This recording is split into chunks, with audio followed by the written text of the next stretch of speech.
साबिक वज़ीर आज़म इमरान खान गिरफ्तार हुए तो क्या होगा? शहबाज सरकार ने चेयरमैन तहरीक इंसाफ इमरान खान पर दहशतगर्दी और तौहीन अदालत का मुकदमा दर्ज कर रखा है। इस्लामाबाद की इंसदाद दहशतगर्दी अदालत ने साबिक वज़ीर आज़म इमरान खान की 1 सितंबर तक अबूरी जमानत मंजूर कर ली है। जमानत खारिज होने की सूरत में इमरान खान को गिरफ्तार कर लिया जाएगा।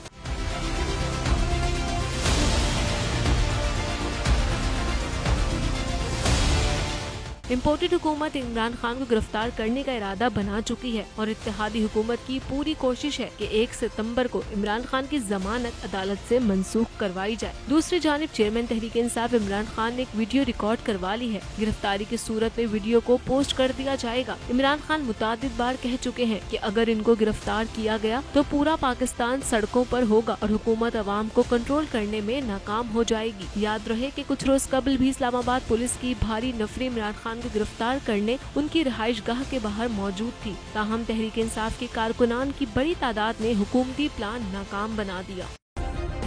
सब्सक्राइब करें और बेल दबाएं ताकि कोई खबर रह न जाए।